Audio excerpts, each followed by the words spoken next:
So I've been just obsessing over this reconstruction of the crisis we have in front of us. Oh, me too. Because it's one thing to read a headline about, tensions rising, but this source material is doing something completely different. It's breaking down a specific moment. A really high-stakes moment. A really high-stakes moment by putting us inside two rooms at the same time. It's that two rooms concept. And what's so jarring is that these rooms are, they're thousands of miles apart.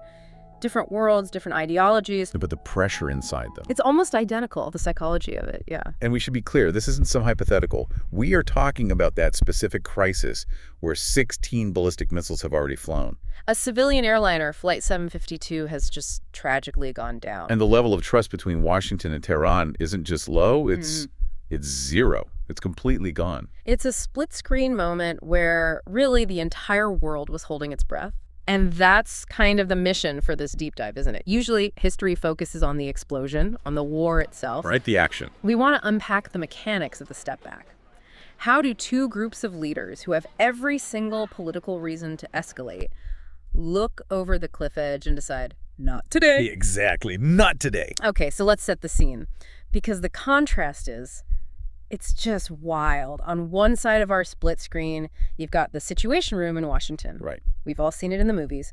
But the source material really gets into the gritty reality. It's, 1:20 a.m.? Interestingly, the exact same time the initial strike had happened just days before. And the room is just flooded with data. It's data overload. You've got the National Security Council, all military brass, the intel leads. They aren't looking at the news. They're looking at live satellite feeds from the region. They're tracking heat signatures from the missile launches. And they are watching specifically the fallout at Ain al-Assad Air Base and Erbil. That's where the missiles hit. Yeah. And this is where that whole fog of war thing becomes very, very real. The source says for a good chunk of time, nobody actually knew what the damage was. You see smoke, you see craters, but you don't have a body count. And that has to be the most dangerous window of time in modern war. Oh, absolutely. The gap between the event and the assessment. Because in that gap, your imagination just runs wild. You assume the worst. You have to. Yep. If you think you've lost, say, 50 soldiers in a barracks, you might authorize a massive retaliation before the smoke has even cleared. But then the assessment comes in. And this is the pivot point. This is what the entire source really hinges on. The casualty count is 0. Zero. 0 killed. Now, we have to pause here because this is so much more than just a lucky break. That specific number 0, it changes the entire physics of that room in Washington. I want to push on that, though. 16 ballistic missiles were just fired at U.S. forces. It's a huge act of aggression. So even if they miss the people, they hit the base, they destroyed equipment, does 0 bodies really let the administration just walk away? Okay, so it doesn't let them off the hook politically, but it unshackles them militarily. That is the critical distinction. No. If that number is 1, if just 1 American soldier dies, the decision is basically made for them. It's automatic. It's automatic. U.S. military doctrine, public anger, the political reality, everything demands a kinetic, a forceful response. You can't have a flag-draped coffin on the news and not fire back. You just can't. But 0 creates this gray zone, and it removes the immediate military necessity to strike back, but it leaves the political problem. Which is, you've been punched in the face. Right. If you don't punch back, do you look weak? So the president is sitting there looking at this menu of options, knowing he doesn't have to start a war to save American lives, but he might have to start one to save face. Which brings us to the other side of the split screen. Room 2. The Supreme National Security Council in Tehran. And the vibe here could not be more different. Washington is sterile. It's focused on data. Tehran is visceral. It's emotional. You have to remember what just happened. They aren't just sitting in a quiet room. There are literally funeral processions in the streets for the general. The public anger is at a boiling point. So the leadership isn't just managing a military crisis, they are managing a revolution's credibility. And they've just taken this huge gamble. They've fired those missiles to show resolve. To show they wouldn't be bullied. But now they're in the waiting game. This is the part of the source that I found the most stressful to read. Tehran has thrown its punch. And now they have to wait and see if the giant is going to punch back. And unlike Washington, they don't have spy satellites over the White House.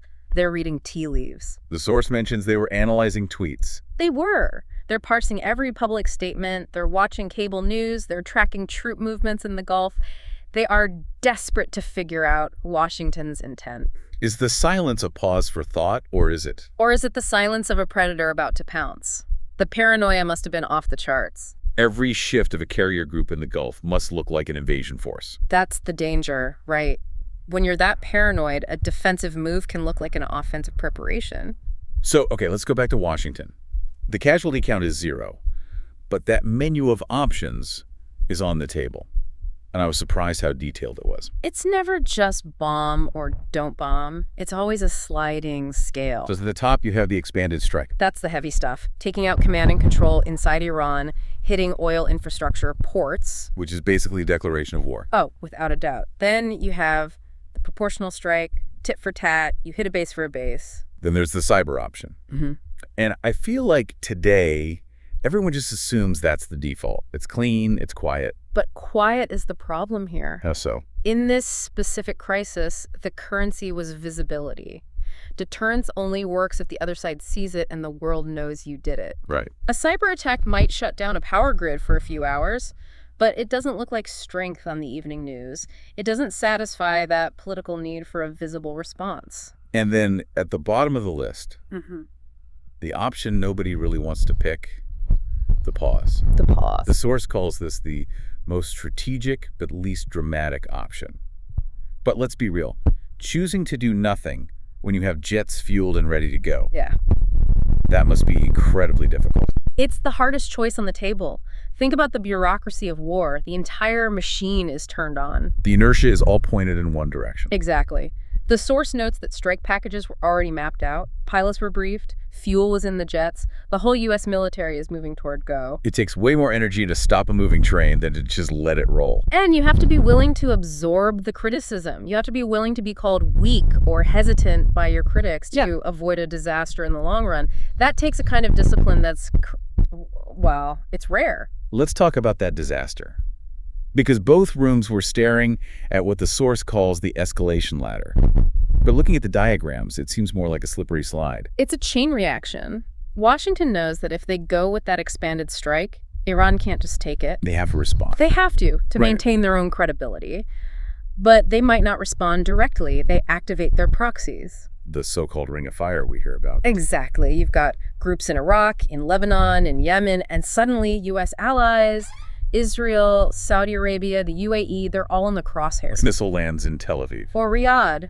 And now those countries are in the war. The map just expands instantly, and Washington loses control. You lose control of the timeline. You lose control of everything. It's not a bilateral dispute anymore. It's a regional conflagration. Okay, now flip it.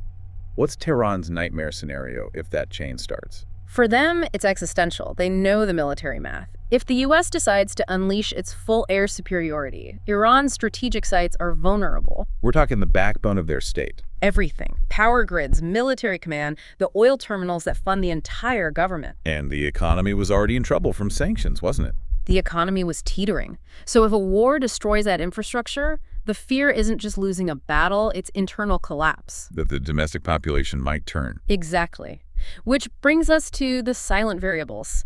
The things nobody says out loud, but everyone is thinking about. And the biggest one is the domestic mirror in Tehran, specifically around Flight 752. This tragedy just completely changes the calculus. The timeline is crucial here. The missiles fly. Tensions are at their absolute peak. And in that chaos, a Ukrainian airliner is shot down leaving Tehran. And the initial story was denial, mechanical failure. Right. But then the truth came out. It was a mistake by an air defense operator who was on high alert, that fog of war again. But that admission, it changed the mood on the Iranian street instantly. This part of the source fascinated me. You go from funeral processions, this moment of national unity against an outside enemy, to protests against your own government for incompetence and for lying. The pivot was that sharp. Incredibly sharp. That whole righteous defender narrative just collapses. So now the leadership in that council chamber has a new, urgent problem. They're not just looking at the U.S. Navy anymore. They're looking at their own windows, and they have to be asking, if we go to a full-scale war now, is the country even with us, or will this crack the regime itself? So in a really grim, tragic way, the plane crash might have acted as a brake on the war. It's a terrible irony, but yes, it sapped the political capital they would have needed to sustain a long conflict. They couldn't afford a war on two fronts, one with America and one with their own people. And the other silent variable, oil. Yeah. You can't talk about this region without talking of the Strait of Hormuz. It's the lifeline of the global economy. And both sides know if the tankers stop moving, oil prices spike to, what, $150, $200 a barrel? The global economy goes into recession. Instantly. And that puts massive pressure on Washington from allies in Europe, in Asia, everywhere. Nobody wants to be the one who crashed the world economy. So you have these massive opposing forces. The military machine is revving up, but the political and economic realities are all screaming, stop! Yeah. And so we get to the decision. Restraint. It sounds so simple when you say it like that. Almost anticlimactic.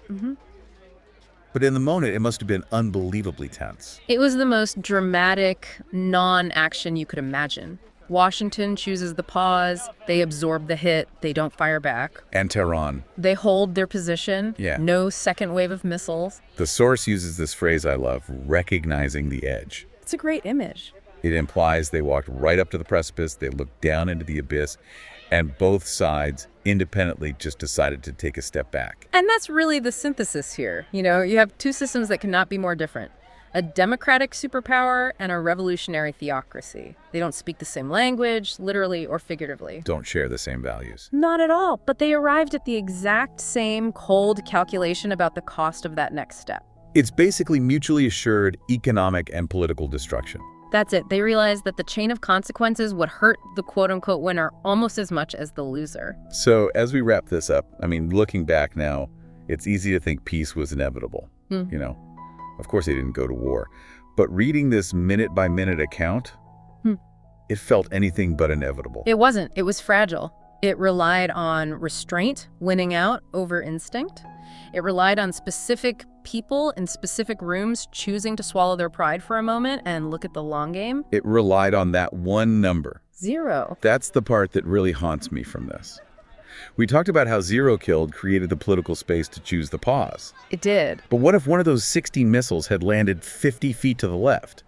What if the report that came into the Situation Room wasn't 0 killed, but 3 killed? Then the conversation in that blue room changes instantly. The menu of options just shrinks to 1. A pause is off the table. It's gone. The expanded strike gets authorized. The proxies activate. The map lights up. And we are very likely living in a profoundly different world today. We're probably still fighting that war today. It's terrifying to think that the entire mechanism of global peace can hinge on a margin of error that's measured in feet and inches. It is razor thin. We like to think that history is all about grand strategies and big treaties, but sometimes it just comes down to where the shrapnel falls. Well, on that cheery note. No, but seriously, it does make you rethink what you're seeing when those breaking news alerts pop up. It should. The difference between a crisis and a full-blown catastrophe is often just luck. Luck and the willingness to recognize the cliff when you're standing on it. Thanks for digging into this with me. It's a heavy one, but understanding how we avoided the worst-case scenario feels pretty essential. Absolutely. Until next time. Catch you on the next Deep Dive.